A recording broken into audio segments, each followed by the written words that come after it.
소녀시대를 배워라. 청년 창업사관학교 졸업식에 참석한 이명박 대통령이 한 말입니다. 자, 소녀시대는 멤버가 됐다가 탈락하고 또 오고 하는 그런 혹독한 과정을 거쳐서 탄생했다라고 말했는데요. 자, 소녀시대는 9명이 돌아가면서 노래를 하지요. 그래서일까요? 이명박 대통령은 소녀시대를 보고 돌려 쓰는 회전문 인사를 하는 거가 아닌가 이런 생각을 해봅니다. 학력이 아닌 능력으로 평가받는 열린 사회를 만들고 싶다. 예, 우리 사회에 학력 편견이 뿌리 깊다면서 이명박 대통령이 마이스터 고등학교 개교식에서 한 말입니다. 과연 그럴까요? 더 뿌리 깊은 것은 고려대, 소망교회, 영남권에서 벗어나지 못하는 MB의 뿌리 깊은 인사 편견은 아닐까요? 컴퓨터를 강물에 갖다 버려도 좋다. 예, 2010년 민간인 불법 4차 사건 당시에 하드디스크 훼손에 참여했던 주무관이 청와대 행정관이 이런 지시를 했다고 양심 선언을 했습니다. 이러면은 이 신령님이 바빠지시겠어요? 물속에서 나와가지고 이 컴퓨터가 네 컴퓨터냐? 라고 물을 수 있으니까 말이죠. 양심 선언이 또 있었습니다. 누리꾼을 기소해달라고 한 판사의 청탁을 밝힌 박은정 검사의 양심 선언이 있었는데요. 자, 이런 분위기 때문일까요? 요즘 또 다른 선언이 이어지고 있습니다. 공천 탈락시켰으니 무소속으로 출마하겠다. 이런 앙심 선언 말입니다. 김재철 MBC 사장의 2년 법인카드 사용 내역 중에 국내 호텔에서 결제한 것이 188건, 그중에 절반이요 주말과 공휴일에 썼다고 합니다. 휴일에도 쉬지 않고 호텔에서 열심히 일한 것일까요? 파업 중인 MBC 노조는 이렇게 말합니다. 열심히 일한 당신 떠나라. 이슈 브리핑이었습니다.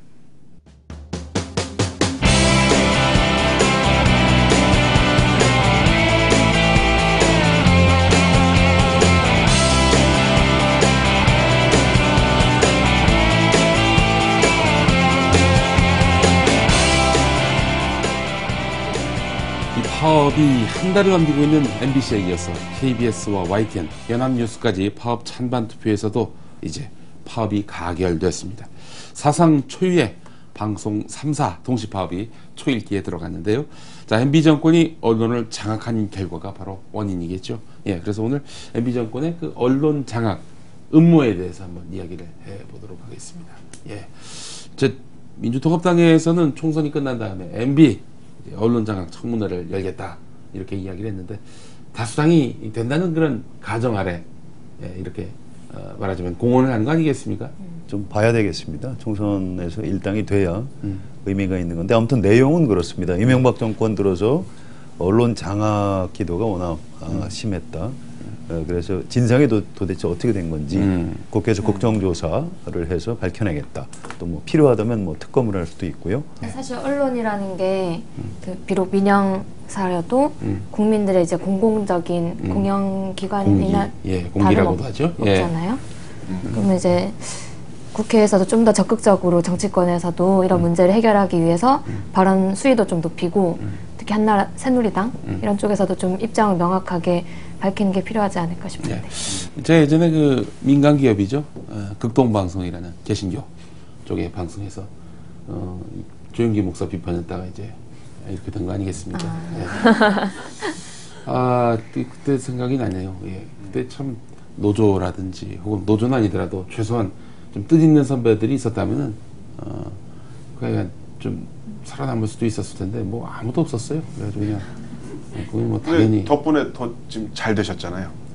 한 10년 동안 풍찬노숙을 해봐. 잘못 피곤해. 풍찬노숙. 풍찬노숙을 했어요. 근데 MB 정권에서 그 언론 장악이라는 게 아주 차곡차곡 진행이 된 것 같아요. 2008년에 YTN 이제 구본홍 사장을 앉혀놨고 2009년엔 김인규 KBS 사장을 앉혀놨는데 모두 이제 MB 대선 특보 출신이죠. 또한 2010년 2월 17일에는 이제 드디어 이제 김재철 사장이 이제 MBC 사장으로 이제 앉히게 되는데 사실 그날 김연아 선수가 올림픽에서 금메달을 땄어요. 그날 그래서 재철이 형이 김연아 선수가 그러니까 그날 재철이 형이 임명된 거예요? 그렇죠. 그래서 김연아 선수가 이제 올림픽에서 금메달 따고 그랜드 파이널, 그랑프리 파이널 하면서 그랜드 슬램을 기록한 날 이제 MB도 언론 장악 그랜드 슬램을 다 장악한 거죠. YTN, KBS, MBC 모두 다. 그러니까 그날 어떻게 보냐면 국민들은 이제 박수를 치면서 와 김연아가 그랜드 슬램을 기록했다라고 박수를 쳤는데 사실 청와대에서 이명박 대통령도 박수를 치면서 이제 내가 다 가졌어 하면서 그랜드 슬램을 기록을 했던 거죠. 예. 네.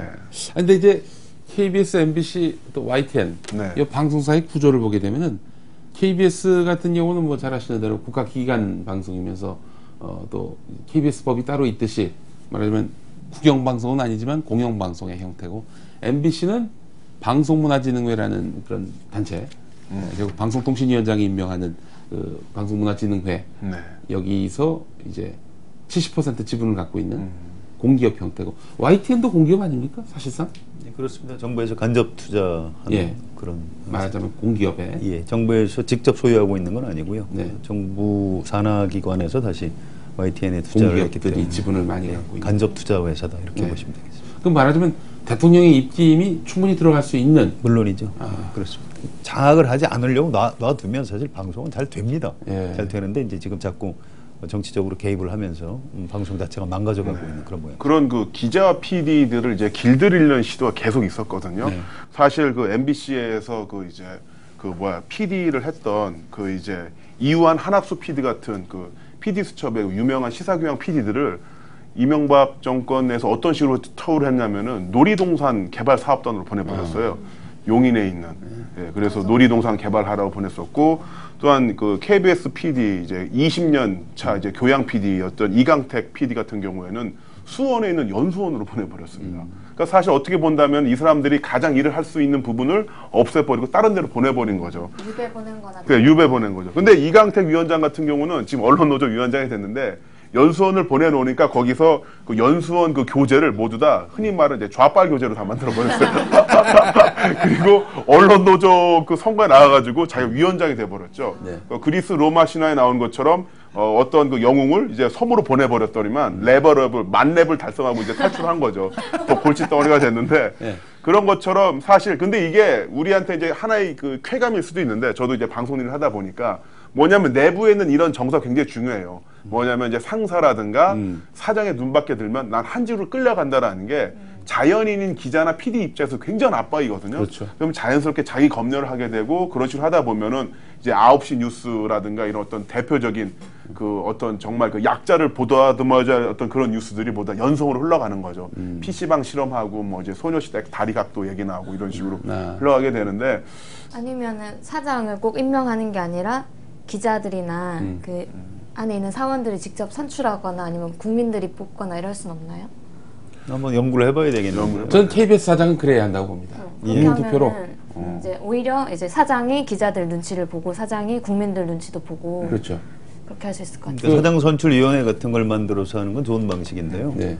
사원들이 직접 사장을 뽑도록 하는 방법도 뭐 대안이 될 수는 있겠습니다만 부작용이 또 있을 수 있죠. 그렇죠. 예. 잘못하면 사장이 사원들 눈치만 보고 돈 정책 결정을 벌겠죠. 제대로 해야 되는데 사원들한테 너무 잘 보이려고 하다가 일을 그르칠 수도 있겠죠. 그 얼마 전에 이제 무죄가 확정이 됐었잖아요. 정현주 KBS 전 사장 같은 경우가 어떻게 본다면 이제 지금 이제 KBS 내부에 있는 사람들이 그런 나름대로 어쨌든 훌륭한 사장이었다고 평가를 하는 게 그 정현주 사장이 그 시사 투나잇이라는 프로그램을 그렇게 싫어했대요. 그 싫어했는데 그거를 결국 이제 폐지하라 말 이런 말은 전혀 하지 않았었고 그다음에 그 원래 이제 방송국의 사장급 정도 되면 뒤에 한 10명 정도 데리고 다니거든요. 저도 몇 번을 마주친 적이 있었는데 그 저는 그 MBC 김재철 사장이랑도 단둘이 한번 엘리베이터 탄 적도 있었어요. 근데 그 원래 내가 타면 안 되는 건데 이 뭔가 의전상 실수로 나랑 같이 탄 거지. 그러니까 근데 이 양반이 또 외부 인사한테 먼저 인사를 해요. 안녕하십니까 인사를 하더라고요. 근데 안녕하세요 김재철입니다. 그렇죠. 인사했는데 내가 그날 전날 프로레슬링 운동하다 목을 다쳐가지고 목이 정말 안 꺾여지는 거예요. 그래서 인사를 못하고 그냥 받았어요. 그래서 1층부터 8층까지 자기는 굉장히 이상한 거야. 아니 내가 MBC 사장이고 MBC 건물 안에서 내가 인사를 했는데 왜 인사를 안 하지? 이런 그 느낌이 있었는데 언론민주화에 1mm 정도 기여하셨네요. 그렇습니다. 1mm. 뭐 프로그램에서 잘리거나 하지 않으셨나요? 지금 계속 줄고 있습니다. 근데 이제 그 정현주 KBS 사장 같은 경우도 원래는 이렇게 10명 정도 달고 다녀야 되는데 혼자 돌아다니더래요. 그 예. 연구동 있는 데를. 예. 저 슬리퍼 그 밤에 야근 복장 차리고 그러니까 신참 PD들은 누군지 모르거든요. 아저씨 잠깐 이리 와보시라고. 아저씨 누군데 여기 이렇게 돌아다니세요. 이렇게 다니시면 안 돼요. 그러니까 아, 저 사장이에요. 그러더래요. 그러니까 아니 그러니까 사장인 건 아는데 그러니까 외주사 사장인 줄 알고 사장인 건 아는데 밤에 이런 데 돌아다니시면 안 돼요. 그러니까 아니 저 KBS 사장인데요. 뭐 이런 그 얘기가 나왔을 정도로 좀 소탈했었다고 하더라고요. 반면에 이제 그 지금의 이제 KBS 사장 이분 같은 경우는 이제 흔히 이제 내부에서 이야기하기를 아 정말 이 카리스마 있는 악당이다. 뭐 이런 평가. 그러니까 악당으로 치면 이제 전두환 같은 악당이고 이제 MBC 사장 같은 경우는 악당인데 좀 너무 그 저는 이제 MBC를 일요일마다 가니까 보면은 토요일마다 가는데 이 내부에서 이제 노조원들이 막 이렇게 회의를 하면요 이분이 이렇게 밖에서 이렇게 들어요. 체면 불구하고. 체면 불구하고 그리고 이게 포스트잇으로 써가지고 네. 야 무슨 얘기하는지 알아봐봐 이렇게. 그러니까 참. 이 싸울 맛이 안 난다고. 네, 그래서 MBC 그 동지들이 노동자들이 차라리 우리 사장이 저쪽 사장이었으면 좋겠다고. 둘을 합한 게 MB야. 솔직히 얘기해서. 근데 확실히 그 김재철 사장은 좀 네. 소탈이랑 거리가 멀어 보이는 게 호텔 가서 밥 먹고 마사지 빵빵 받고 돈도 엄청 귀금속 명품 갖다 막. 그죠. 싸서. 그러니까 저도 MBC 12년 방송 출연했는데 난 한 번도 밥 한 번 안 사고. 딴 인사도 안 사람들만 하는 사람한테 왜 밥을 사? 예? 인사도 안 하는 사람한테 왜 밥을 아니 그 인사 하려고 했다니까요. 목이 안 내려가는 걸 어떻게 해요 진짜 나. 네. 아니 근데 그 우리 저 송한영 기자님은 정현주 선배시잖아요. 그분. 예, 한겨레 신문, 네, 워싱턴 특파원 오래 하신 네. 기자 출신이시죠. 예. 근데 이분이 노무현 정부에서 갑자기 이제 KBS 사장으로 발탁이 되셨는데 네. 그때 한겨레 이제 그만두신 다음이죠. 근데 한겨레 그만두신 다음이었습니까? 예, 정년 퇴직하고 나서 그 다음에 발탁이 됐는데 한겨레에서 옮겨가신 게 아니라. 예, 그게 아니고요. 예. 예. 노무현 대통령이 정현주 사장 잘 모르십니다. 잘 모르시는데 그냥 시킨 거죠. 그러니까 KBS를 노무현 정권에서는 노무현 대통령은 최소한 KBS를 장악하려는 생각은 전혀 없었던 거죠. 자기하고 잘 모르는 사람을 그냥 가서 잘 해보시라고. 아니 그러니까 그 다들 조중동이 말하기를 정현주는 노무현의 사람이었다. 낙하산이다. 코드 인사다. 낙하산이다. 그런 식으로 얘기를 하는데 절차적으로나 형식적으로 봤을 때 전혀 그렇지가 아니하잖아요. 그때 사실은 언론특보였던 서동구 씨를 앉히려고 했었다가 네. 그게 무산이 됐죠. 그거는 예, 서동구 사장은 예. 노무현 대통령 사람이라고 봐야죠. 특보를 예. 했으니까. 예.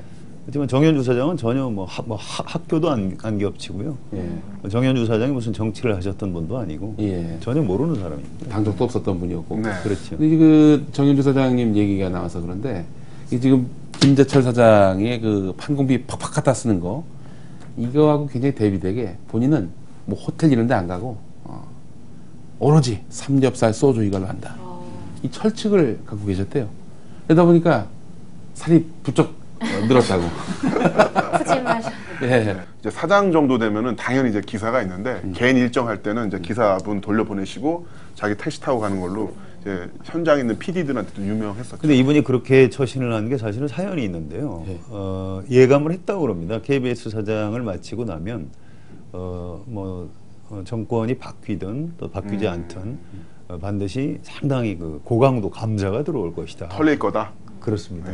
근데 먼지털이에 대비해서 아주 철저하게 원래 이제 인격이 좀 그렇기도 하시지만 특별히 좀 더 조심을 하셨다고. 그러니까 그 정현주 사장님 내보내려고 그렇게 감사원이 아주 집중 감사를 했잖아요. 그 당시 제가 KBS 취입을 했었는데 감사원 직원들 짜증냈다는 거야. 털어도 안 나오는데 뭘 더 털라고 자꾸 하니까. 그러니까 그 당시 상황을 보더라도 굉장히 기획된 정현주 쫓아내기가 아니었는가 이런 생각이 드는데 그 쫓아내고 나서 새로운 사람 갖다 앉혔는데 보니까 다 MB의 그 아주 코드에 네. 맞는 기억이 나네요. 그 MB 그 당시 이병순 이병순 사장. 사장이었죠. 예. 그 양반이 들어왔는데 그 양반이 그 전에 KBS 무슨 자회사에 있었는데 이런 일화를 제가 KBS 직원으로부터 들었어요. 딱 들어왔어요. 딱 봤는데 이 책상 배열이 삐뚤빼뚤하다는 거야. 자료 쫙 재가지고 정확하게 맞추라고. 그리고 모든 그 서류가 있으면은 띄어쓰기 그리고 또 이 문서의 어떤 그런 이 일치됨, 일관성, 또 문장 이거 다 체크를 해가지고 다시 해오라고. 빨간펜 선생님이었어요. 그 서점에 가면 있는 자기계발서 서적에 있는 가장 무능한 상사의 전형적인 줄맞춰 상사. 그렇지. 시시콜콜한 게 계속 시비를 걸어가지고 어떤 PD가 사장님 라디오 PD인데 저희 오늘 선곡 좀 해주세요. 뭐 이런 이걸 내부 게시판에다 올리고 그랬던 그런 얘기도 있습니다. 예. 이병수 사장님 그것도 사장 한번 하시려다가 못 하셨잖아요. 예. 저는 이병수 사장이 딱 그때 임명이 되고 나서 첫 개편 때 이제 모 프로그램에 고정 게스트로 가기로 했었어요. 근데 딱 원고까지 다 쓰고 일어서서 이제 KBS 가려고 그랬는데 전화가 온 거예요. 안 와도 된다고. 이 리스트에 걸렸다는 거야. 뭐 그쪽 내부 사람들 얘기로는. 예. 그래서 결국에는 그 뒤로 좌익이 됐지. 좌익이 됐어요. 풍천어수 가고 있는데 그마저도 쫓겨난 그런 경우가 됐죠. 예. 그래서 그때 보면은 그 이제 보도국이라든가 이런 쪽에서도 이제 KBS 보면 말 안 듣는 기자들을 이제 좀 한직으로 보내기 시작했어요. 그래서 그 여러분들 이제 자주 보시는 프로그램 중에 생생정보통이라고 있잖아요. 그 프로그램이 원래 이제 주부 다이어트, 맛집 이런 거를 전문으로 한 프로그램인데 여기다 보도국 기자 2명을 내보낸 거예요. 말을 안 들으니까. 근데 이 기자가 이제 이철호 기자라고 있는데 이 양반이 완전 이제 강성이거든요. 예. 그 프로그램에서도 다른 아이템이 용역폭력, 고엽제, 쌍용자동차, 그 다음에 한진중공업. 그러니까 KBS 그 어느 시사 프로그램과 이 보도 프로그램에서 다루지 않는 초강성 아이템 그냥 넣어버린 거예요. 근데 이게 뭐가 재밌냐면은 이 프로그램 할 때는 현장에 그 스튜디오에 내부 MC 아나운서가 있어요. 그럼 원래 아나운서들이 아이 그렇죠 저렇게 해야 살이 빠지고요. 우와 삼겹살 맛있겠어요 이렇게 얘기를 해야 되는데 용역들이 막 싸우고 한진 막 이런 거 나오니까 이 아나운서들이 스튜디오 MC들이 아 그렇죠 아 맞습니다. 아 이거 어떻게 되죠? 그러니까 액션을 못 치는 거야. 그리고 화면이 바뀌었을 때 원래 아나운서들은 의도적으로는 이제 훈련을 받은 게 그 앞서 내용을 물고 들어가야 돼요. 그러니까 고엽제가 나왔어요. 그러니까 고엽제가 딱 화면이 끝나니까 자 그럼 이제 고엽제처럼 매운 그 매운 낙지 한번 드시러 가보시죠. 이렇게 친 거야. 그러니까 고엽제처럼 매운 예. 먹어봤어? 그렇게 먹어보지 않겠죠. 그러니까 이 워낙에 이 초강성 기자가 있는데 그래서 결국 그 생생정보통도 다 외주로 바뀌었어요. 그래서 결국은 완전히 이제 정말 맛집 프로그램으로 바뀌었는데 그래서 이철호 기자가 그래서 어디로 내보냈냐? 제가 했던 그 호루라기로 보냈어요. 호루라기로 보내서 이제 8개월인가 하다가 결국 또 호루라기도 폐지가 되는 그래서 KBS 내에서 이철호 기자는 그야말로 이제 마이너스의 손이고 이게 데스노트다. 데스노트. 저 양반이 들어간 프로그램이 다 폐지된다가 됐는데 아무튼 이게 이제 재미로도 이야기를 하지만 그 정도로 이제 내부에서도 이제 치열한 투쟁이 있다는 거죠. 그래서 함부로 그래서 KBS를 뭐 김비서 이렇게 이야기한 것도 좀 신뢰되는 표현이고 어떻게 본다면 외부에서 그런 평가를 받고 있지만 내부에 있는 뜻 있는 사람들이 그렇게 고생하면서 뭐 그 외에도 별게 다 있어요. MBC 같은 경우에도 라디오 정말 정통 정치 드라마를 15년 했던 사람을 뜬금없이 이제 스포츠 프로그램을 보내고 이런 식으로 해서 한마디로 이제 그냥 다 말 안 들으면 이런 식으로 보낸다라는 거죠. 근데 그런 사람들 이제 특히 연령대가 있으신 분들은 정할 수가 없거든요. 나이 50, 60대 가지고 어딜 가겠어요. 특히나 방송국 PD들은 그 뭐라고 해야 될까? 이 딱 그 인류에는 아무것도 못해요. 범용성이 제로예요.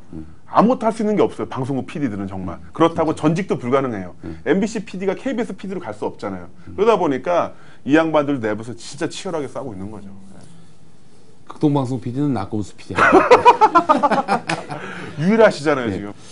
예, 그렇습니다. 자, 이 방송 3사에서 이제 진행될 파업의 목표는 뭐 조금씩 차이가 있습니다. 하지만 큰 목표는 방송의 공정성 회복 아니겠어요? 예. 과연 국민들은 이번 파업 어떻게 볼지. 벌써 MBC 같은 경우에 무한도전 못 본 지가 한 달이 넘었죠? 예. 자, 이 국민들은 파업을 어떻게 보고 있는지 이은혜 씨가 만나봤다고. 네, 거리로 나가서 시민들에게 이 MBC 파업과 요즘 무한도전 안 나오는 거 어떻게 생각하시냐고 물어봤습니다. 보실까요?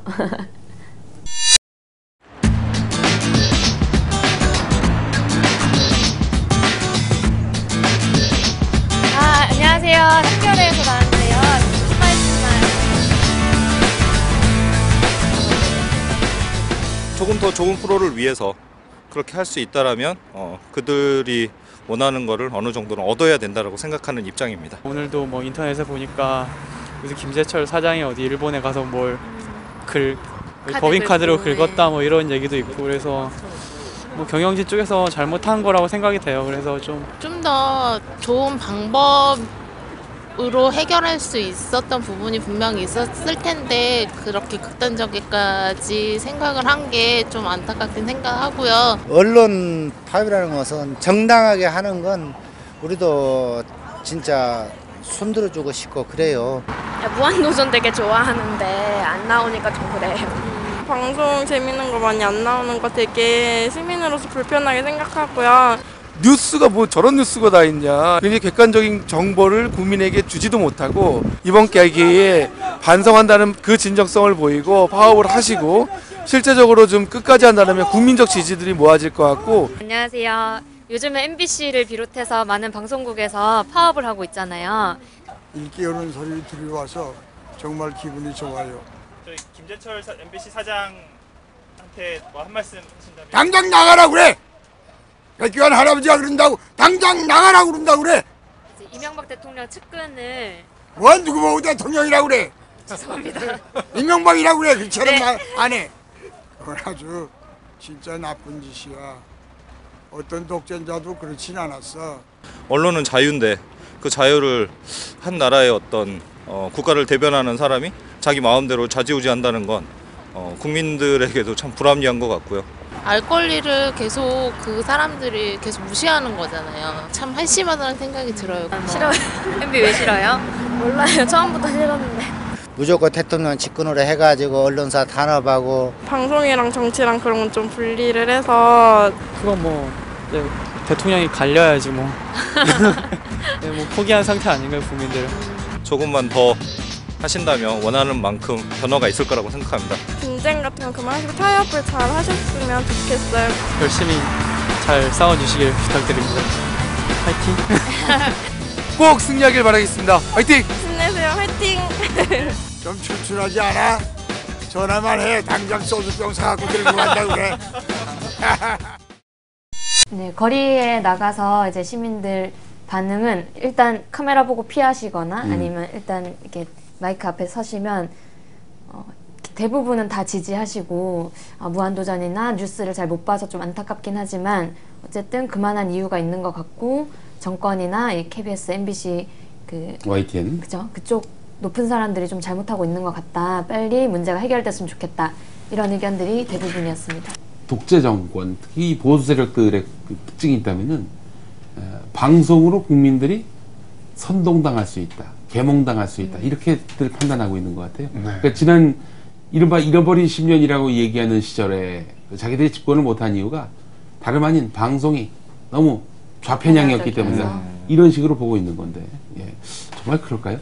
재밌는 것은 이렇게 특히나 이제 대통령의 기자회견을 보다 보면 라이투미라는 미국 드라마 있어요. 그게 뭐냐면 이제 거짓말을 할 때 어떤 사람의 어떤 변화를 가지고 이 사람이 거짓말 하냐 안 하냐를 어떤 대한 드라마인데 그 실증 사례를 다 볼 수가 있어요. 이렇게 혀 낼름거리고 불안한 시선에 뭐 이렇게 손동작 이런 거 보면 정말 국민을 사랑합니다 하는데 불안해하시는구나. 거짓말이구나. 대표적인 예가 우리 이은혜 씨가 대통령과의 대화에서 반값 등록금 물어봤을 때 그 황당하고 당황하고 시선 처리 어디 할까 그렇죠. 당황해하는 그 표정들이 역력하게 느껴졌었습니다. 과거에 그 독재 정권 시절에 언론 선복이 정말 정권마다 있지 않았습니까, 성 기자님? 예. 일단 박정희 대통령 때부터 박정희 정권 때부터 얘기를 해보면 74년에 그 당시에는 이제 그 기자들이 막 잡혀갈 때입니다. 그래서 그 지금 시위, 학생 시위 그러지만 그 당시 데모라고 그랬는데요. 동아일보 편집국에서 이제 데모, 서울대 농대생 300명이 데모를 했다. 이런 기사를 쓴다 안 쓴다 이걸 가지고 중앙정보부에서 편집국장하고 지방부장 또 그때 이제 동아방송이 있었습니다. 동아방송의 담당 부장 이 사람들을 잡아갔어요. 그래서 그런 기사 실었다고? 그렇습니다.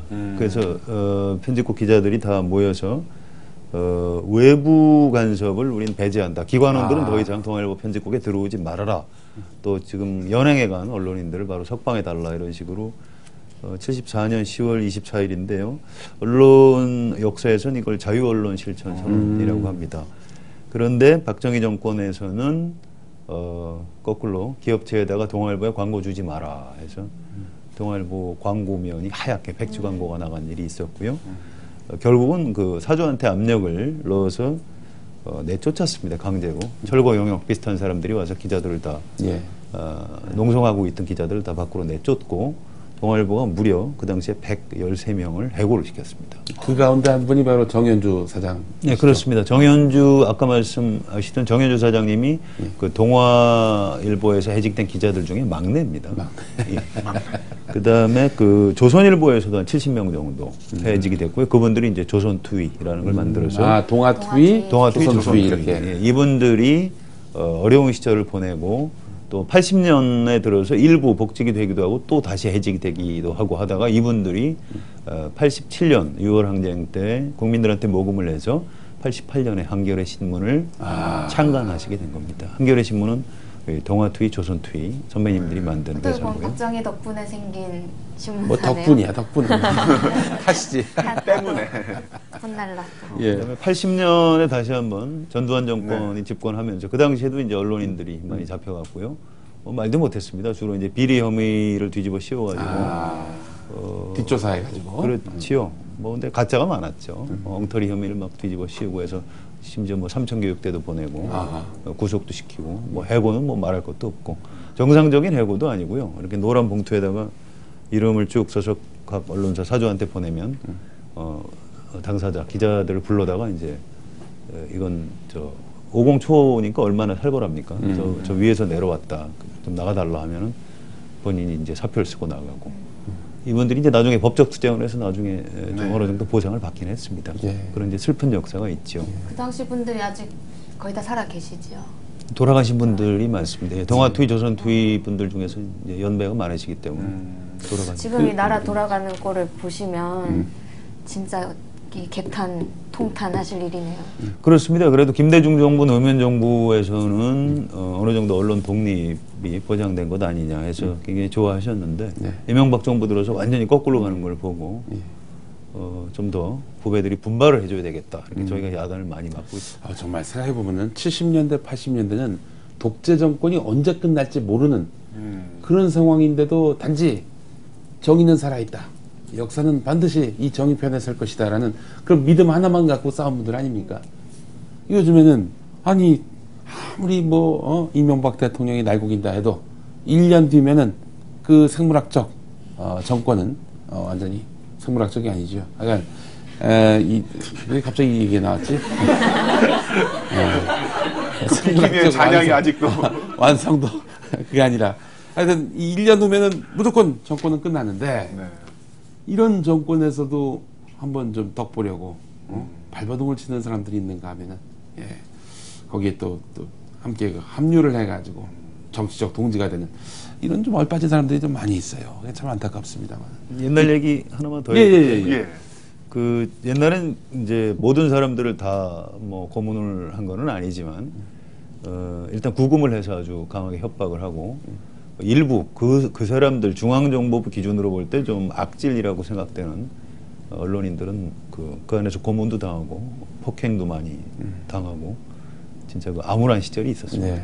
그 이제 과거와 오늘이 좀 다른 부분은 과거는 그렇게 해서 이제 말하자면 폭력을 썼다면 이제는 밥줄을 끊는 이것이 아주 큰 차이인 것 같아요. 밥줄도 끊고 굉장히 좀 더 교묘해진 것 같아요. 그렇죠. 어떻게 본다면은 기본적 어떤 경제적인 부분에 있어서 굉장히 압박을 가하고 손해배상 소송 같은 거 하고 각종 법률 그 다음에 이제 기존의 어떤 그 뭐랄까요 자신들의 어떤 그 이제 그 친정부적인 매체를 통해서 또 공격도 하고 이런 식으로 해서 겉으로 보기에는 또 이제 이런 이야기들 밖으로 흘러나오지 않도록 함으로써 내부에 있는 사람들을 격리시키는 그런 작업까지 아주 교묘하게 잘하는 것 같아요. 이번에 파업에 대해서도 정치 파업이다. 그렇지. 뭐 그렇게 얘기해봐요. 사람들이 뭐 그렇진 않지만. 워낙 한 짓들이 많으니까 정부가 하는 얘기를 별로 들으려 하지 않습니다. 예전에 참 이거 언론에 대해서 민감했던 정권들을 보게 되면은 그 이승만 대통령 할 때 클대자를 그 앞에 이 십자공이 좀 잘못 알고 이게 눈이 좀 얻었던지 개견자 견통령이라고 했다가 그냥 굉장히 고초를 겪었다는 그런 일화도 갑자기 생각이 나고. 그 KBS에서도 그 이제 전두환으로 대통령이 바뀌었었잖아요. 네. 박정희 이제 저기 되고. 근데 이 하도 10몇 년 동안 그 대통령 이름 밑에 자막을 박정희로 하다 보니까 그 KBS에 있는 직원분이 실수를 해가지고 전두환 대통령이 나왔는데 박정희 대통령 그대로 자막을 넣은 거예요. 프롬프트를. 그래가지고 그 라인이 전부 다 잘린 적이 있었습니다. 그 또 KBS에서 한 번은 이제 스포츠 중계를 하는데 전두환 이순자가 나타난 거야. 지금 전두환 대통령과 영부인 유경수 여사가 맞아요, 그렇죠. 그게 얘기해가지고 근데 그거를 거기 함께 중계 스태프들이 전혀 인식을 못했던 거예요. 하도 오랫동안 많이 들어가지고. 그 중계 끝나고 난 다음에 그 아나운서가 이거 됐잖아요. 그렇죠. 그 당시에는 그 대통령 특히 이제 그 아세아 뭐 5개국 순방하고 오면은 비행기가 오는 거를 현장 중계를 했잖아요. 하는데 그 아나운서 멘트가 아직도 기억나는 게 가문과 함께 떠났던 대통령 각하께서 담비와 함께 돌아오셨습니다. 정말 그래서 멘트가 진짜로. 그 아나운서가 또 중계를 할 때 말이죠. 지금 비행기가 착지했습니다. 뭐 이렇게 그렇죠. 짜리겠습니다. 대통령 각하의 모습이 보이고 있습니다. 연두에 선 시민들 진짜 생각해보면 근데 그걸 또 다 봤어요. 이렇게 같이 아버지랑 같이 이제 우유 마시면서. 정말 신기하단 말이야. 어떻게 그걸 봤는지. 그 당시에 또 미국한테 잘 보이려고 전두환이 인정받으려고 말쓰는 때였는데 KBS 아나운서가 뉴스를 읽다가 미국은 전두환 대통령을 적극 지지하기로 했습니다라고 읽어야 되는데 적극 저지하기로 했습니다라고 딱 쪼만한데 그 때문에 그 자리에서 바로 수정을 했는데 수정을 했다 하더라도 정정을 했다 하더라도 자기가 어떻게 됐지 그 고민을 많이 했었죠. 아까 유경수 여사 했던 그 아나운서가 잘릴 뻔했는데 이순자 여사가 나를 유경수하고 이렇게 비유를 하다니 용서해 주시죠. 용서가 됐는데 그 뒤로 방송이 못 나왔죠. 그러다가 이 양반이 어떻게 다시 제기를 했냐면은 83년에 세계 청소년 축구대회가 있었어요. 그 기억하시죠? 네네. 그 4강까지 갔죠. 최초에. 아무도 박종환 감독. 아무도 거기서 4강까지 갈 거라고 생각을 하지 않고 이 사람을 그냥 보내버린 거예요. 중계하라고. 딱 간에 중계를 하려고 봤더니 장비가 없어. 뭘 하냐고. 해설하고들이 국제전화로 중계를 하는 거야 이게. 전화기 들고. 근데 거기서 4강이 됐잖아요. 돌아와가지고 금이 환영을 한 거야. 그래서 그 양반이 제기했다는 그런 재미있는 그런 일화가 또 생각이 납니다. 자, 그런 과거 시대 이야기들을 얘기하면서 웃는 이야기로 지나가는 이야기로 우리가 삼지 못하고 다시 또 그 시절과 동일한 그런 분위기 환경에 좀 탄식하고 있는 오늘인데, 자 그래도 저는 이명박 대통령이 아주 중요한 우리 언론사의 길이 남을 그런 업적을 남기셨다고 생각합니다. 바로 종편어가 이거 완전 셀프 그레이트 빅엿 해본 아니겠습니까? 그 종편 지금 아주 참담하잖아요.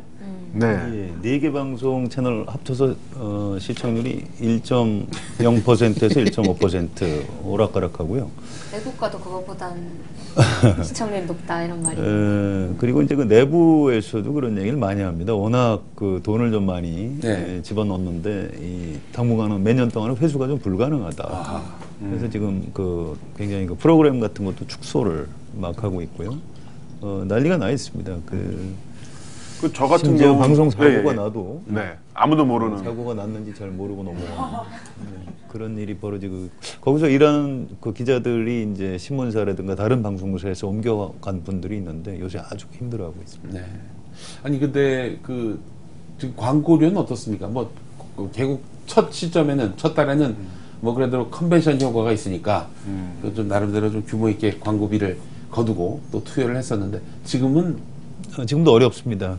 작년 12월에 시작을 했는데요. 본래 개국 축하 광고는 한 3개월, 길면 한 6개월 정도 예약해서 주는 건데요. 이분들이 이제 서둘러서 12월에 방송을 시작하다 보니까 기업체에서 예산 계획을 연말까지로 짜죠. 그래서 개국 축하 방송을 불행하게도 한 달치밖에 편성을 못 해주겠다. 이렇게 핑계를 대서 그것만 줬고, 올해 이제 해가 바뀌어서 1월, 2월, 3월 돼서는 이제 종편 광고가 더 어려워지는 이런 게 있고요.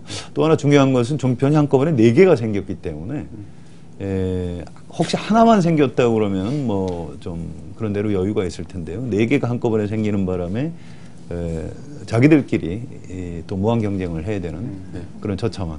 그래서 본인들 표현은 그렇습니다. 캐딜락을 한 대 주문을 했는데 이 캐딜락을 타고 나들이를 갈 수도 있고 또 외국에서는 그 캐딜락을 또 장의차로 쓴다고 하더구만요. 그래서 이 종편이 도대체 우리한테 이 화려한 그 꽃 피우는 차냐 아니면 우리를 장례를 치르게 하는 이런 차냐 헷갈린다 이럴 정도로 좀 상당히 고통스러운 모임입니다. 시청자들 사이에서는 종편 안 보기 운동도 벌리고 있는데 이제 SNS나 인터넷 같은 데서는 종편 채널 지우기 방법, 매뉴얼 같은 것도 떠돌아다니고 실제로 이렇게 사람들이 많이 안 보게 되고 광고도 그런 상황이 그렇다면 좀 없어질 일은 없을까요?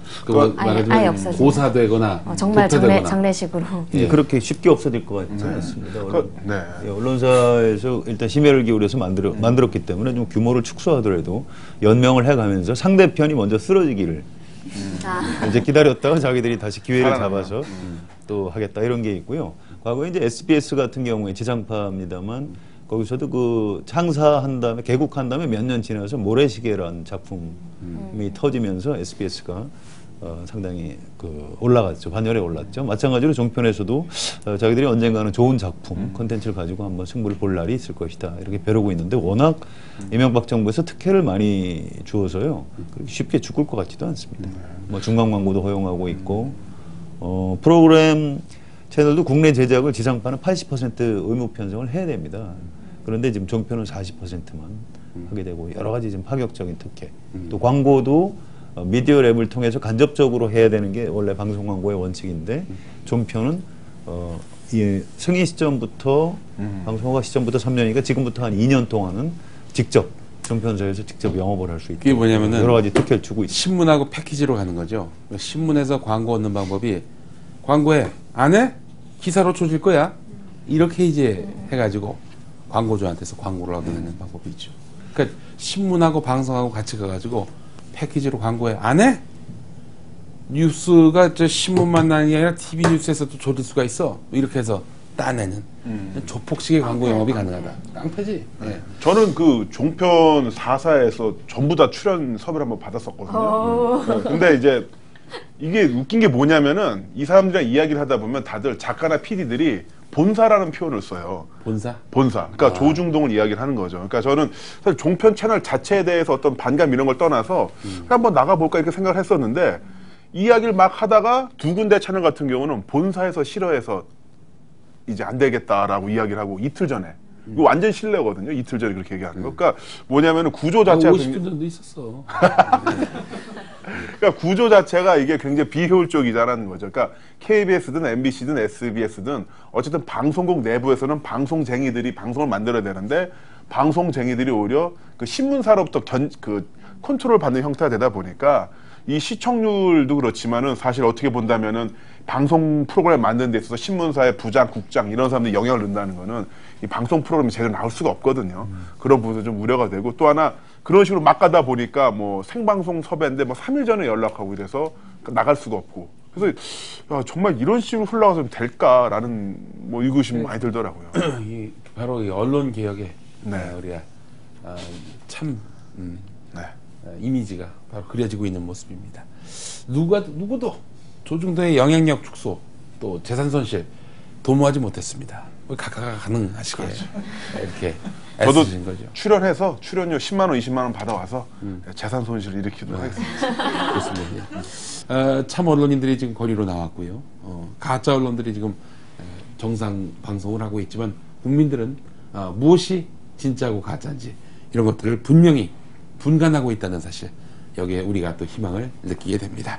예, 자 제대로 된 뉴스와 정직한 보도가 방송되는 상식적인 세상을 열어야 할 텐데 한겨레는 보도 채널 안 합니까? 네, 저희는 돈이 없어서 못하고 있습니다. 제가 장담하는데 이 한겨레가 보도 채널을 하면 대박 납니다. 스틸 사진만 막 보여줘도 이건 대박이 나요. 예. 저 MC 좀 일이 비어 있으니까 하나 좀 요즘 일이 없어서 리포터 열심히 할게요. 자 그런 날이 빨리 왔으면 좋겠습니다. 여러분들의 성원과 지지를 다시 한번 당부드리겠습니다.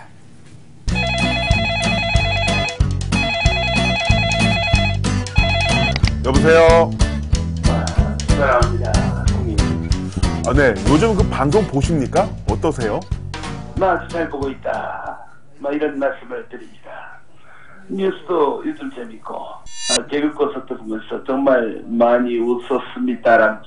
다람쥐. 꺾기도가 아주 재밌습니다. 아니 지금 그 MBC도 이제 파업의 불길이 거세지고 있고요. KBS, YTN도 제작 거부를 하고 있는데 지금 그 우리나라 방송 걱정 안 되세요? 그 점에 관해서는 반반이다. 네. 이런 생각입니다. 걱정이 되는 것은 4년 동안 그렇게 공을 들였는데 조인트가도 안 되고 세상에는 쉽게 되는 일이 없다. 이런 생각입니다. 아니 그럼 그 걱정이 안 되시는 건 어떤 점 때문이죠? 그거는 이 조중동 쪽편이 있는데 네. KBS, MBC 프로그램 안 나와도 된다. 설마 그렇게 퍼줬는데 그거를 대신하겠습니까? 마귀. 아니 꺾기도 그만하시고 요럴레이. 그럼 MB께서 생각하는 언론과는 어떤 건가요, 플레? 언론이 정부를 잘한다 해야지 더 잘 되는 것입니다. 잘 하려고 하는데 못한다면 정말 못하게 되는 겁니다.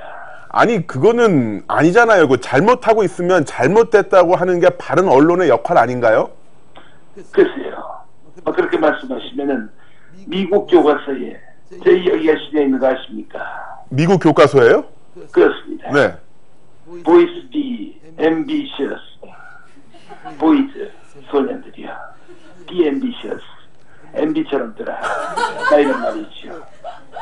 저의 추진력, 돌파력, 이런 걸 닮아라. 아니 그거 보이스비 앰비셔스는 이제 그런 뜻이 아니잖아요. 소년들이여 야망을 가져라 이런 뜻 아닙니까 지금?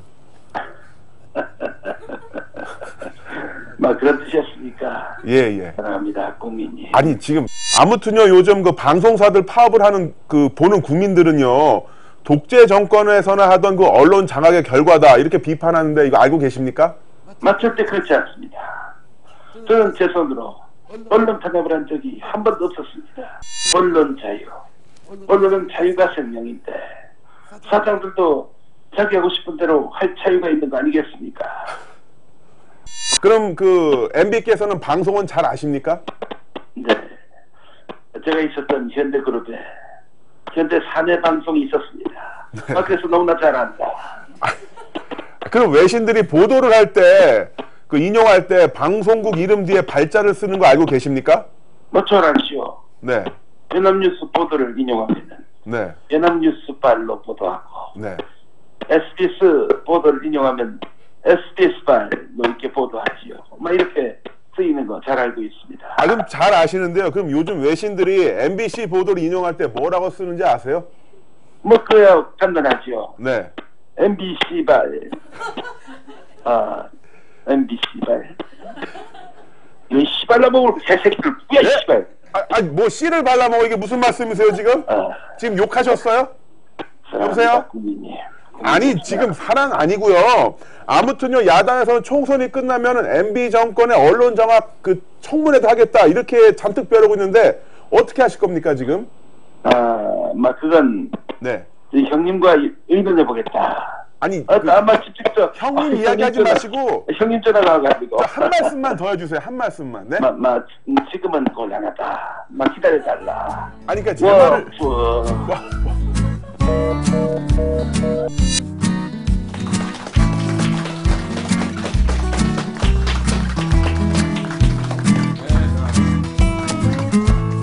예, 정치 와이파이 초대석. 오늘은 특별히 MBC에서 파업을 이끌다가 지난 2월 29일에 해임된 박성호 기자를 모시고 이야기 나눠보겠습니다. 박성호 기자 하면은 우리 MBC 아침 뉴스죠. 뉴스투데이의 앵커로 또 활약을 하셨는데요. 예, 어서 오십시오. 네, 안녕하세요. 예, 해고되시고 그동안의 일상은 어떻게 바뀌셨습니까? 아직 파업 중이니까요. 예. 크게 달라진 건 없습니다. 다른 조합원들하고 같이 파업을 하고 다만 이런 인터뷰에 좀 응하는 횟수가 좀 늘어났네요. 원래 기자분이셨는데 이제 인터뷰를 당하는. 예. 그래서 이번 파업에 사원들 중에 몇 분 정도가 참가하고 계시는지 이런 기본적인 사항을 좀 설명해 주시면 좋겠습니다. 보도국 기자들이 한 240명쯤 될 거고요. 네. 그리고 파업에 지금 참여하신 분들이 저희가 제작 거부할 때만 해도 한 140명 수준이었는데 지금 한 165명 넘었고 아마 계속 늘고 있어서 조만간 한 170명 넘을 것 같고요. 170명. 네. 해임, 해고라고 그럽니까? 해임이라고 그럽니까? 해고죠. 예, 해고. 임명한 게 아니니까. 뭘 하셨길래 해고되셨습니까? 일단 이 보도국 본부장과 보도국장 불신임 네. 투표를 주도를 했고 예. 또 저희들 파업에 앞서서 제작 거부를 주도했고 그 두 가지입니다. 그 저기 사측이 말한 해고 사유를 보니까 사내 질서 문란이라고 되어 있던데 뭐 그 회사에서 야동을 다운받아 보셨다든지 아니면 엘리베이터나 화장실에서 뭔가 성적인 행위를 하셨다고 그런 적은 없으십니까 혹시? 네, 없습니다. 없습니다. 근데 왜 사내 질서 문란이라고 되어 있는 거지? 사내로서 질서를 문란시켰다 이거 아닙니까? 죄송합니다. 실패. 네. 그 파업과 관련해서요. 이제 박성호 회장님, 박성호 기자께서 이제 해고당하셨고 또 추가 징계가 있었던 걸로 알고 있습니다. 네, 그렇습니다. 어제 있었는데 그 제가 해고된 지 닷새 만에 또 해고자가 나왔죠. 그래서 저희 노동조합 홍보국장하는 이용마 기자가 해고가 됐고요. 그리고 보도국 간부들이 5명이 중징계를 받았죠. 아시다시피 저희 최일구 앵커하고 또 김세용 부국장 그분도 뉴스데스크 앵커를 하셨습니다. 네, 주말에. 네, 두 분이 정직 3개월 받으셔서 두 분 공통점이 있다면 뉴스데스크의 앵커 출신이시고 또 보도국의 현재 부국장이십니다. 그래서 뉴스 편집에 사실상 편집진이라고 할 수 있죠. 그런데 그분들조차도 후배들의 문제의식에 공감을 하셨던 것이고 또 나머지 이제 보직 부장들이 3분이 파업에 동참해서 또 정직 2개월 받으셨는데 그분들도 또 공통점이 있다면은 전부 이제 저도 포함해서 그렇지만 이 식용캡 출신이거든요. 그러니까 뭐 언론사 생리를 좀 아시면 아시겠지만 이 MBC에서 역대 식용캡 출신 4명이 우리 방송에 문제가 있다라고 들고 일어났다가 징계를 받았다는 것도 사실은 또 나름 저희 내부적으로 보면 의미가 좀 있습니다. 좀 용어 풀이를 하자면 식용캡은 서울경찰청에 있는 그렇죠. 캡 기자. 예, 그리고 사건팀장. 사건팀장이라고. 그렇죠. 예, 사건팀장이라고. 예, 보통 그 젊은 기자들 사이에서는 기자의 꽃이라고 부릅니다. 그만큼 유능하고 뛰어난 분들을 되게. 그렇죠. 아무나 식용캡을 따지진 않으니까. 예. 근데 이렇게 기자를 이렇게 해고까지 시킨 거는 정말 좀 전례가 없다는 전대미문의 일이죠. 전대미문 아닙니까 진짜? 그렇죠. 예. 그러니까 전에는 노조위원장 출신은 몇 분 해고된 적이 있으신데요. 그 개인 비리가 아니고 기자가 더군다나 이제 공정방송을 하자 이렇게 요구를 했다가 해고된 사실은 창사 이래 처음이죠. 파업의 간부들도 많이 동참하시고 듣자하니 해외 이제 특파원들도 사장 퇴진 성명을 내시고 되게 작년 몇 년 전에 계속 파업이 있었던 거에 비해서 더 거세게 진행이 되고 있는 것 같은데 좀 그 이유가 어디서 있다고 보십니까? 말씀하신 대로 이게 상당히 파업 참여의 범위가 질적으로 다르거든요. 제가 MBC 입사해서 사실 파업이 9번째인데요. 그 6번은 법안 관련한 파업이었고요. 사실 저희 회사 문제로 사장 퇴진 파업이 이번이 3번째입니다. 근데 역대 파업들을 보면 이제 불문율이 있어요. 그 보직 부장 이상이 되면 조합원 신분이 아니기 때문에 파업 참여를 안 하고 그건 다 노동조합도 다 인정을 하는 그런 이제 합의가 있는데 노조원들만. 예, 근데 이번에는 사실 저도 처음 보고 참 놀라는 것이 보직 부장들, 부국장, 앵커, 논설위원 그리고 뭐 거의 지금 저희 사장이나 본부장하고 입사연배가 비슷하신 분들까지 줄줄이 계속 참여를 하고 계시거든요. 근데 그것이 어찌 보면 그런 겁니다. 그러니까 MBC에 오래 다니신 분일수록 김재철 사장의 문제점, 김재철 사장 체제 하에 MBC가 얼마나 망가졌는가를 더 정확하고 절실하게 인식하시는 것 아닌가. 그래서 간부들이나 현장 기자들이나 이 김 사장 체제에 대한 평가는 사실 다르지 않다. 그런 것 같습니다. 현장 기자들이 MBC 기자로서 상당히 좀 부끄럽다 이런 이야기들을 많이 하는데 뭐 사례가 좀 있었습니까? 네, 뭐 많이 알려진 것이지만 이제 작년에 그 FTA 한참 이슈가 됐을 때 보면 이제 집회 현장에 갔을 때 우리 취재 기자들이 이제 시민들로부터 상당히 야유도 받고 또 카메라 기자들은 이게 보면 들고 다니면 이렇게 또 주변에서 툭툭 치신대요, 이게 장비를. 그리고 뭐 또 어떤 조금 감정이 격하신 분들은 욕설도 하시고 그랬는데 뭐 그런 것보다도 실제로 이 현장 기자들이 느꼈던 것은 저희들이 무슨 현장에 가서 FTA 가령 예를 들어 FTA 반대 집회에 가서 MBC가 꼭 박수를 받아야 한다. 이게 옳다는 건 아니거든요. 근데 사실 촛불 집회 때는 박수 받았어요. MBC. 뭐 그런 경험도 있죠. 그런데 꼭 박수를 받아야 하는 건 아니지만 어디 가서 환영의 대상이 돼야 되는 건 아니지만 방송으로서 이 야유와 멸시, 조롱을 받는다는 것은 사실 상당히 문제가 있는 거거든요. 방송으로서. 그 제가 듣기로는 그 MBC에서 4대강 문제점을 보도하려고 낙동강에 배 띄워가지고 수심까지 다 쟀는데 네. 그게 이제 데스크에서 킬돼가지고 서울 대공원 원숭이 출산 기사로 이게 바뀌었었다라는 걸 본 적이 있는데. 네.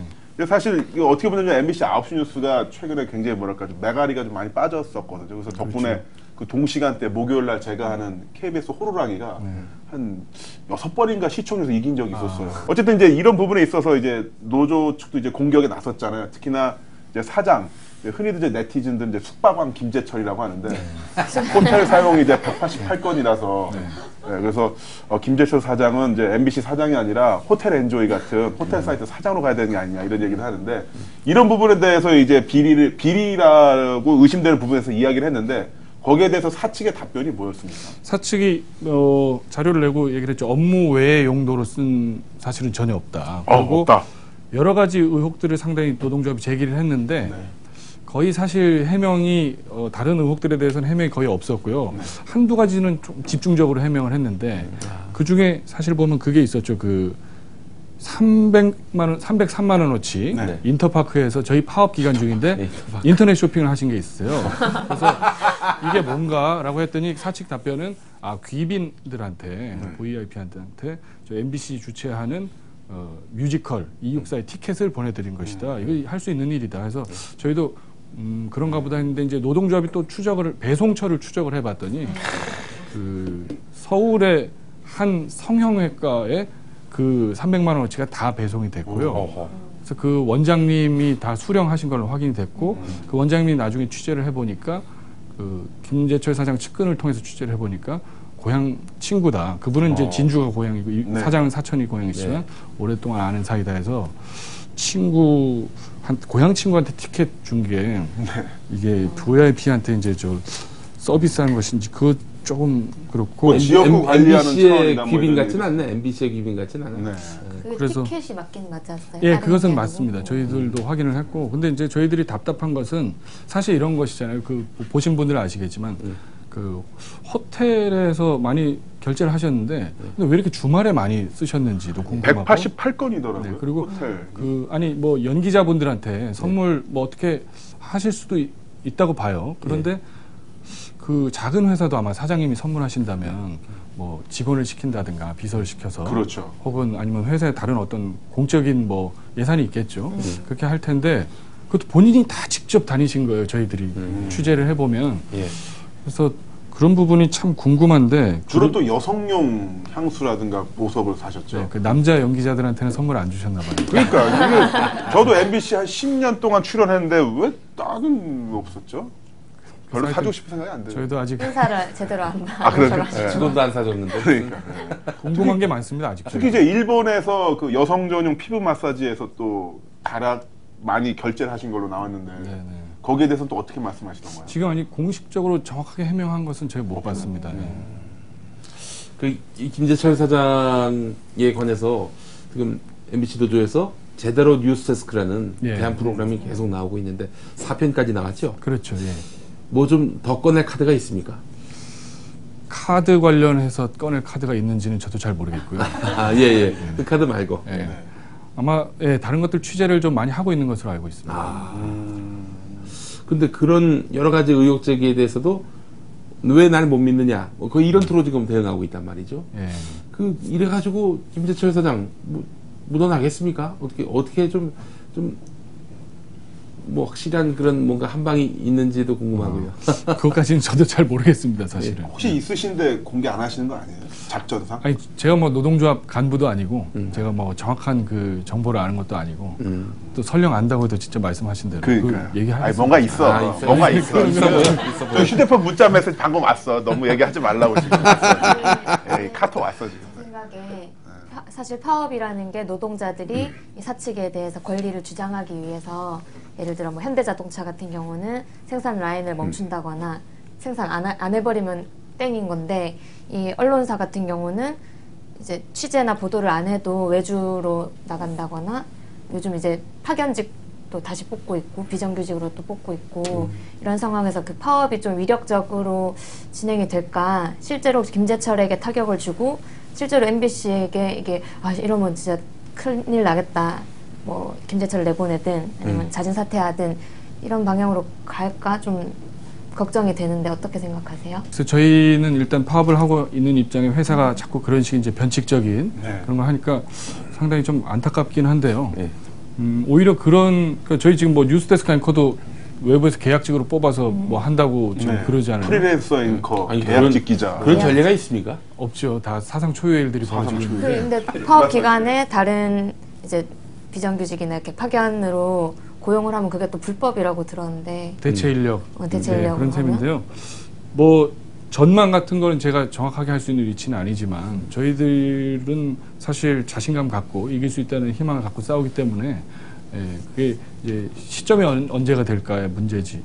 저희들이 또 열심히 더 싸울수록 그 승리의 날짜 앞당겨질 거라고 생각을 하고요. 그 회사 측에서 보여주는 그런 사상 초유 행태들이 오히려 그런 생각이 들어요. 여론을 봤을 때 더 저희 사장의 입지를 더 좁히는 게 아닌가 그런 생각이 좀 듭니다. 그 결정적인 악수가 저는 바로 이제 박 기자님 해고라고 보거든요. 사실 어떻게 본다면은 보도국이라는 게 굉장히 어떤 중립적인 부분이 좀 있었는데 이렇게 파업으로 다 돌아설 수 있었던 게 이 어쨌든 이 기자들에서 어떤 무리들의 어떤 그 회장을 그냥 확 잘라버리니까 그래서 이렇게 어떻게 본다면 더 이쪽으로 다 몰아서지 않았나. 근데 혹시 그 김재철 사장님 이분 혹시 정말 그만두고 싶어서 그런 거 아닐까요, 그러면? 그런 거 아니에요? 진짜? 그렇다면 이해가 좀 안 돼서요, 진짜. 왜냐면 오히려 작은 사람을 괴롭혀야 되는데 이런 식으로 완전히 정말 그러면 정말 박 기자님이나 후배 기자님들도 완전 진짜 이 투쟁에 나설 수밖에 없는 상황을 만들어 버렸잖아요, 진짜. 완전 이 정도까지 사람을 몰았으니까. 그러니까 이 양반 도대체 무슨 생각을 하고 있는 건가? 그러면 다음 회 한번 여기 모실까요, 한번? 한번 초대를 하시든가 아니면 직접 인터뷰를 하시면. 제가요? 호텔에서 합시다, 호텔에서. 호텔에서. 네. 만약에 우리 MBC의 그 많은 구성원들의 총의에 의해서 김재철 사장이 물러나게 될 경우, 그 다음에 이제 새 사장으로 그 방송문화진흥회에서 이제 지명하거나 임명하지 않겠습니까? 근데 김재철보다 더 심한 사람이 오면은 어떡합니까? 정말 상상하기 싫은데. 근데 그런 얘기 해요, 실제로 기자들이. 근데 이런 얘기를 다 합니다. 누굴 보내도 김재철 사장보다 심한 사람은 없을 거다. 그런 얘기도 합니다. 그래도 MBC에서 파업을 하고 있다는 사실을 모르는 국민들도 굉장히 많이 있거든요. 그래서 이제 MBC 지금 파업에 동참한 사원들의 목표가 김재철 사장 퇴진이냐, 또 이제 지금 KBS하고 YTN이 이제 파업을 시작했습니다. 그래서 이게 이명박 정부 말년에 어떤 일종의 뭐 방송사 좀 젊은 사원들의 정치 투쟁 아니냐 이렇게 보는 시각이 있는데 이 우선순위를 좀 잘 정하셔야 될 것 같아요. 그 부분은 좀 어떻게 생각하십니까? 우선순위라고 하신다면 김재철 사장 퇴진과 또 무엇과의 우선순위 말씀하십니까? 정권의 방송 장악 기도에 정권의 대한 방송 장악. 그러니까 쉽게 말하면 반정부 투쟁 같은 것이네요. 그런 얘기 사실 이제 저희가 많이 들었거든요. 사실 기자들이 제작 거부했을 때 초기부터 그런 얘기 들었습니다. 이제까지 뭐 하다가 거의 4년 이제 지나고 이제 일어나서 뭐 하는 거냐 해서 거기에 대해서 이제 말씀드리자면 저희가 사실은 반정부 투쟁이 목적이었다라고 한다면 늦은 거죠. 그러니까 너희들 MBC 기자들이 그러니까 좀 뭐 예를 들면 총선을 앞두고 뭐 예를 들면 야당이 승리할 것 같으니까 왜 한번 이렇게 해보는 것이 아니니? 이런 지적이 있는 거 알고 있습니다. 근데 저희도 기자총회 때 그런 얘기를 했는데요. 우리가 기회주의자 소리를 듣는다 이러면 근데 저희는 이렇습니다. 기회주의자, 그러니까 저희들의 행동에 대해서 평가를 하시는 것은 시청자분들이고 여론이기 때문에 평가하시는 것은 여러분의 몫이고요. 기회주의자라는 소리를 들을지언정 예를 들면 가만히 앉아 있다가 언론 자유를 위해서 한 번도 목소리를 내지 않다가 가만히 있다가 정권이 바뀌거나 혹은 사장이 바뀌거나 해서 자기가 와서 그것을 속된 말로 받아먹는다면 도대체 무입자 내지 무임승차자라는 얘기를 들을 텐데 우리 그 얘기는 듣지 말자. 관련해서 제가 좀 그런 것이죠. 질문을 더 드릴 게 있는데 하나만 더. 예. 제가 어제 그 KBS에 갔었습니다. KBS도 지금 파업이 임박했기 때문에 파업에 이미 들어갔죠, 오늘부터. KBS의 기자협회 보고가 있는데요. 거기에다 그 박성호 기자회장께서 기고를 하셨어요. 네. 내용 중에 좀 굉장히 그 공감하는 부분이 있어서 이 자리에서 간단히 소개를 해드리고 싶은데 KBS 동지들한테 함께 가게 돼서 힘이 납니다. 이런 제목으로 기고를 하시면서 한 5가지 정도, 4가지, 5가지 정도 당부를 하셨는데 그중에 첫 번째가 공정방송을 외치기 전에 자기 반성이 요구된다. 이런 대목이 있습니다. 뉴스를 제대로 지켜내지 못한 것은 1차적으로 우리 기자들의 책임이다. 아무리 인사로 통제하고 조직적으로 술수가 있었다고 해도 기자들이 좀 더 깨어 있어야 되고 그동안 좀 더 싸웠어야 된다. 이런 자기 반성을 먼저 철저히 해야 된다. 저는 이 굉장히 중요한 대목이라고 봅니다. 일부러 이걸 첫 번째로 잡으신 것 같은데요. 네. 국민들한테도 그 부분을 좀 더 설명을 하시는 것이 어떤 진정성을 보여주시는 데도 중요하지 않을까 싶습니다. 예, 맞습니다. 저도 그게 가장 중요하다고 생각했기 때문에 KBS 기자분들한테도 그걸 이야기를 했고 저희도 사실은 저희 처음에 이 기자총회를 할 때 성명을 낼 때도 그렇고 그 이후에도 이제 시청자분들께 드리는 글을 해서 다시 성명을 낼 때도 그런 부분을 이제 언급을 하긴 했지만 아무래도 그러니까 저희들이 그런 걸로 많이 비춰진다는 느꼈어요. 그러니까 너희들은 아무것도 안 하고 아무 잘못이 없고 보도 책임자들한테만 문제가 있고 이제 와서 다 나가라 라고 비춰지는 것이거든요. 그래서 그것이 사실 저희는 이제 변호할 생각은 없고요. 맞습니다. 사실 거기 적힌 그대로인데 저희들이 이제 여러 가지 뭐 지난 한 해로 보면 인사로 인한 통제도 있고 또 기사 취사 선택을 통한 이제 압박도 있고 한 과정에서 어느덧 기자 사회에서 사실 그런 게 좀 생겼던 것 같아요. 젊은 기자들 사이에서도 이런 기사 자꾸 올리는데 빠지고 몇 번 이제 얘기를 해보고 이거 나가야 되잖아요. 몇 번 싸우다가 뭐 처음부터 침묵하고 동조하는 기자들은 없죠. 이게 왜 안 나갑니까? 근데 그런 것이 이제 계속 벽에 부딪히니까 야성을 잃어버린다 기자. 그렇죠. 냉소적이 되고 그냥 아유 뭐 좀 지나면 해결되겠지. 혹은 이런 어떤 안이함도 있었던 것 같고 해서 그 부분이 사실은 저희들이 이제 제작 거부라는 것 어떤 큰 물리적 행동으로 나올 때까지 이제 폭발할 때까지 오히려 우리들이 너무 그렇게 뭐랄까 좀 점잖았다고 할까 이런 것들 스스로 키운 것 아닌가 하는 자책감도 있습니다. 그 앞부분에서도 잠깐 얘기했었는데 그 다음에 정권이 바뀌어서 상식적이고 합리적인 정권이 들어선다면은 언론 자유에 대한 특별한 그 관념이 있는 그런 지도자가 나타나서 MBC를 공영방송으로서 그 자리에 서게 만들어준다면 참 좋겠지만 그게 아니라 MB와 유사한 정부가 들어서서 지금처럼 방송문화진흥회를 장악해서 이렇게 낙하산식의 코드 인사를 사장으로 앉힌다. 이런 상황도 예측할 수 있단 말이죠. 그렇다면은 방송문화진흥회에 대한 근본적인 수술, 시스템 개혁 이거 필요하지 않겠습니까? 예, 전적으로 공감하고 있습니다. 어떤 분들은 또 이제 시스템이 없어서 너희가 공정방송을 못했냐 이렇게 질타하시는 분들도 있지만요. 두 가지 다 필요할 것 같습니다. 저 현장에서의 노력도 필요하고요. 제도적인 면도 필요한데 그 말씀하셨지만 사실은 뭐 현 정권과 유사한 정권 아니더라도요. 현 정권과 정반대 세력의 정권이라 하더라도 권력의 속성상 언론과의 관계, 공영방송을 자기들 편으로 만들고 싶어하는 속성은 사실 큰 차이가 없을 거라고 보거든요. 그래서 그렇다면 우리가 그 이제 영국이나 독일에도 공영방송들이 있지 않습니까?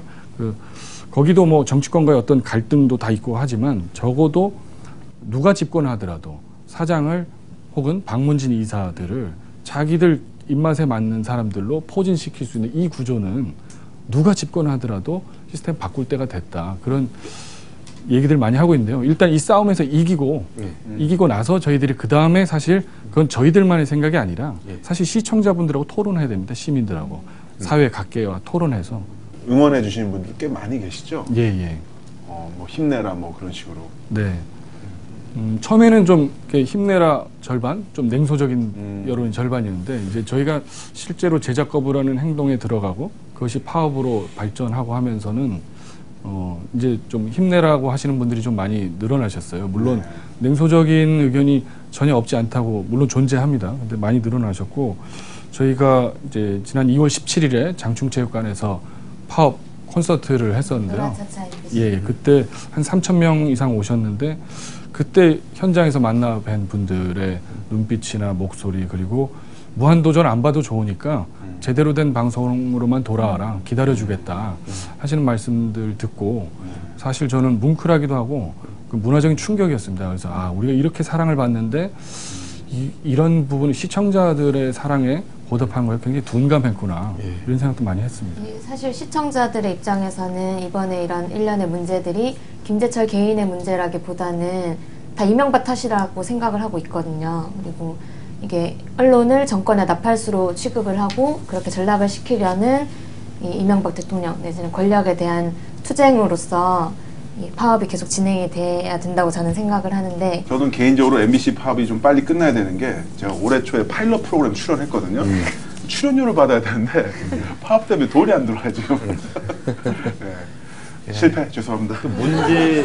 문제 본질이 그런 것 같아요. 이 모든 사태의 원인이 이제 정권에서 내부 인사지만 MBC 출신을 사장으로 시켰으니까 별 문제가 없다고 하지만 MBC 사원들이나 언론계 사람들이 보기에는 이명박 대통령하고 너무 가까운 분을 앉혔다는 문제가 하나 있고요. 또 하나는 이분이 과연 MBC 사장을 잘할 수 있는 어떤 소양과 품성과 역량을 갖춘 사람이냐. 그 부분이 부족한데도 불구하고 이명박 대통령의 뜻을 방송을 통해서 잘 관철시킬 가능성이 높다고 보니까 시킨 것이냐. 이 부분을 따져봐야 되는데 이런 부분에 대해서 이제 MBC 사원들한테 거부를 당하고 있는 것이죠. 그래서 김재철 자연인이 미워서가 아니고 이분을 다시 좀 몰아냄으로써 MBC 자체를 공정한 방송으로 정상화시키고자 하는 것이죠. 정치 투쟁을 해가지고 다시 무슨 진보적인 정권이 집권하는데 우리가 도움을 주자. 그것은 저는 옳지 않은 태도라고 생각합니다. 예, 맞는 말씀이라고 생각합니다. 예, 약간 그 우리 MBC가 국민들이 사랑할 준비가 돼 있는 만큼 거기에 부합되게 열심히 또 이런 그 위기의 시대 존재감을 다시 한번 드러내주길 바라고 으라차차라는 표현처럼 그렇죠. 부활하고 재기하는 우리 MBC가 되기를 국민들은 그렇죠. 많이 바라고 우리 있습니다. 김용민 교수님이 통찬 노술 한 10년 해보셨거든요. 그러니까 좀 힘드시면 한번 조언을 구하시면 좋을 것 같습니다. 저는 늘 하는 얘기가 이 어려운 시대 안전하게 안온하게 그렇게 사는 사람들은 참 부끄러워해야 된다. 이렇게 해고도 당하고 일상의 스크래치도 좀 당하고 이런 삶을 사는 사람들이 나중에 할 말을 해도 그 발언에 무게가 실린다. 저는 이렇게 생각을 합니다. 어려운 투쟁 지금 이끌어 가시고 또 선도하시는 우리 박수를 한번 보내드릴까요? 박성호 회장님 다시 한번 큰 격려의 그런 말씀을 전해드리면서요. 앞으로 또 더 어려운 그런 시기들이 남아있을 텐데 이 시기도 슬기롭고 현명하게 헤쳐나가시기를 바라겠습니다. 예. 자, 우리 정치 와이파이에 항의 서한이 하나 왔습니다. 유튜브 아이디 B8444님인데 항의 서한. 예. 김남훈 씨의 연습용 팬티를 받으려고 정치 와이파이 보고 유튜브에 댓글을 달았습니다. 이은혜님 퀴즈도 맞췄는데 2회에서는 언급이 없으셨네요. 시정을 요구합니다. 예, 연습용 팬티를 드리도록 하겠습니다. 제 프로레슬링 경경 연습용 팬티요? 예. 정말 필요하십니까? 티자라는 소문이 있던데. 네, 드리도록 하겠습니다. 예. 알겠습니다. 자, 그리고 책 하나가 또 나왔습니다. 한겨레 시내 21북스에서 책을 협찬해 주셨는데 잘 보이시죠? 뭡니까? 예, 정봉주는 무죄다. 우리 한겨레의 그 검찰 출입을 아주 검사님의 속사정이라는 또 책을 내서 화제를 모았던 이순혁 기자, 그리고 한겨레 지금 20일 편집장을 지내고요. 지금 오피니언넷 부장을 맡고 있는 박용현 부장. 예, 이분이 국제 변호사예요. 이분이 한국의 정봉주가 구금된 현실에 대해서 아주 전문가적인 식견뿐만 아니라 흥미롭게 그 내용들을 담았습니다. 정봉주는 무죄다. 이 한 편을 읽으면은 허위사실 공표와 명예훼손죄 무차별 적용, 이 현실의 문제점들이 무엇이 있는지를 그대로 자세히 소개하는 내용들이 있습니다. 관심 있으신 분들 꼭 구매를 해주시고요. 또 들어오신 분들 다 나눠드리겠습니다. 예, 고맙죠? 이게 8,000원이에요. 8,000원 이상의 가치가 있을 겁니다. 예. 자, 재미와 날카로운 분석 있는 정치 바라보기 프로그램 한결의 정치 와이파이 오늘은 여기까지입니다. 함께해 주셔서 감사합니다. 고맙습니다.